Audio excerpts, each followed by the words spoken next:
afternoon, everybody. At least for me, it's afternoon here in Arkansas. Welcome to Vasily Garage.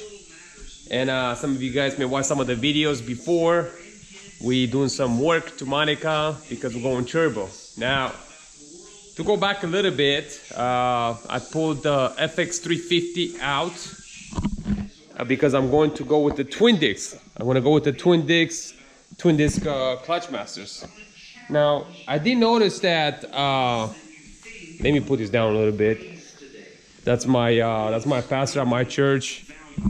And usually after Sunday service, which I attended this Sunday, I come back home, and then when I work on my car stuff, I put it back on and I listen to it again to just kind of give an idea.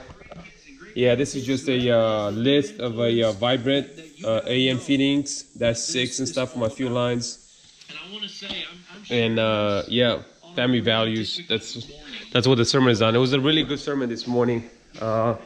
Not today, but it was yesterday morning. So usually when I work on the car, I just kind of put it on, just kind of let it just like play and just meditate and just kind of, you know, sometimes when you listen to it again and again, it's just kind of like, you know, there's other things that you like, it gets stuck in your head and your mind and you want to apply to your life, and you know what I mean? It's very helpful, you know what I mean? That's if you're a believer.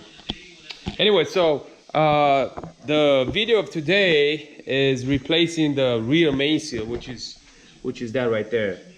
I noticed that my car actually had a leak a while back, but I could never really put my finger on it because I was like, dude, is the oil pan, is my breather or some? And I took the clutch out, and when I took the clutch out, I just noticed that the oil is inside the engine. So I'm gonna show you guys how to replace the rear main seal. I'm just gonna get under here real quick. So what I got here, I got some just some brake part cleaner from Rally's. This is the rear main seal, which I bought it from a Honda. So if you wanna write the part number, it's that right there.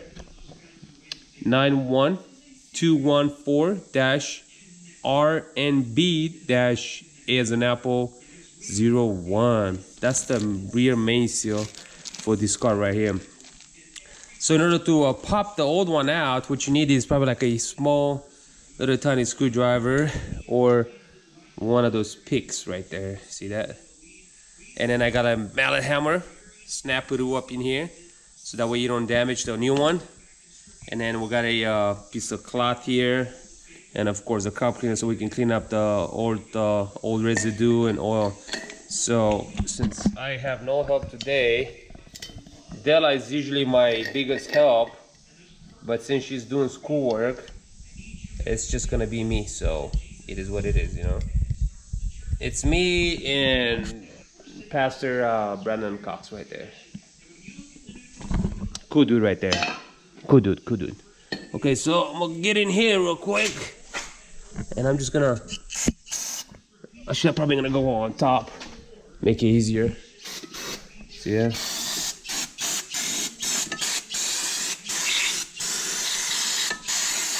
Gonna clean everything up real good. Don't go too crazy with the carb cleaner because you might get the paint. You don't want to get it into the paint. So if you don't really want to get into the paint, you just gotta go a little bit slower. See that? Clean those holes real good. Clean everything up real good. See that? See that? Now don't wear out your whole can because you still got to clean it up after you take the seal out. Look at that. What do you guys think, huh? That looks pretty good, huh? Look at that. Yeah, buddy. So since I got the car up on the lift, makes it easier for me to get in there and work on it. So, you know, get in here. That's the seal right there. See that? I mean, everything else look good. You see it?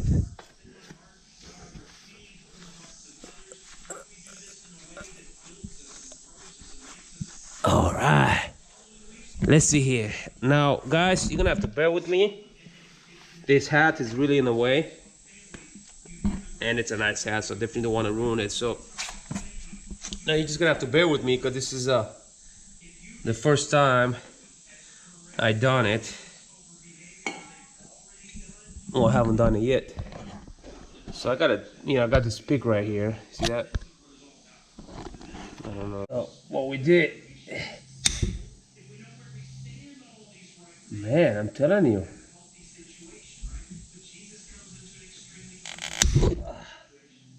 Yeah, it's almost there. It's just there you go. Oh my goodness. Look at that. That's that right there. You know? Not sure what the plan was with this one, but it was. And now you just gotta. It's very important that you clean it up good and you don't put a gouge into the aluminum. Because if you put a gouge in the aluminum, guess what? That's no bueno. See that? Clean it up real good. Get every debris out of there. Clean it up all the way. See that?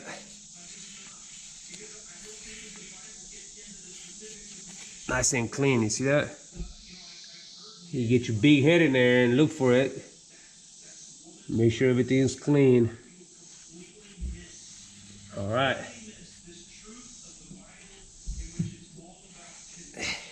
You see that? Nice and clean. Look at the old one.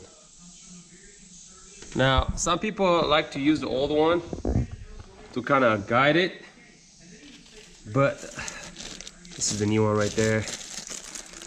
But what I'm going to do, there you go. She's got like a little grease right there. So what I'm going to do,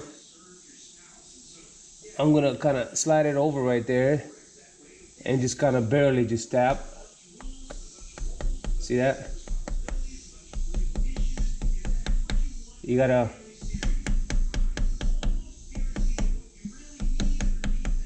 you just barely tap all the way around.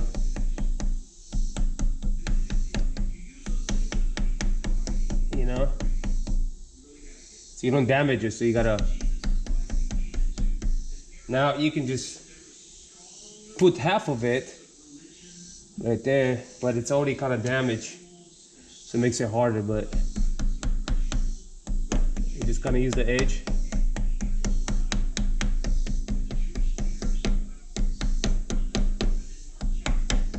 Yeah.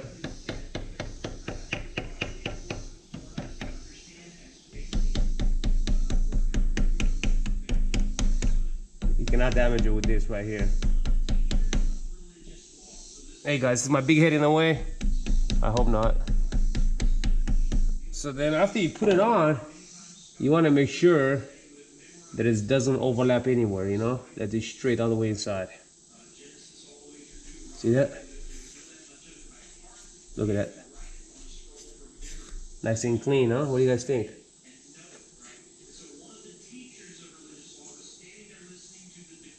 Yeah, buddy. This is it. Look at that.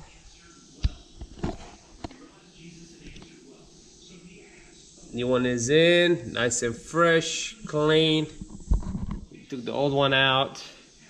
Garbage. I know I kind of butchered it, but hey, you know, you gotta do what you gotta do. Very important is that you don't scratch the aluminum or the crank, because what's gonna happen, you're gonna have a gouge into the metal and it's gonna leak out. The best thing is just puncture it. Puncture the right in the center into the metal part. You know, you puncture right into the metal like I did over there, and then you just pry it open. You know what I'm saying? And you can do one there and one there, but try not to get a screwdriver in between here and there, or between the crank and the seal, or between the block and the seal, because you're gonna scratch it and you're gonna have a groove in it that's actually gonna continue to leak through there. So the crank right here is very important actually, because that's actually where it's spinning. You wanna make sure it doesn't leak, you know? But yeah, this is it. Thanks for watching. If you ever take your tranny off, and then if you see like any kind of like residue of oil, I'd say it's best just to kind of replace it, because bro, you're already there, might as well just do it, you know what I mean? Because I mean, what do you got to lose? The seal was like only $11. Well, that was my price, so maybe like 20 bucks, 18 bucks, I don't know. But still, for 20 bucks, think about it. If you have to drop the tranny down and you have to redo it all over again, definitely not worth it. So in my opinion, is just do it while you're there, you know? So as you can tell, I use the mallet hammer, just kind of go all the way around, so that way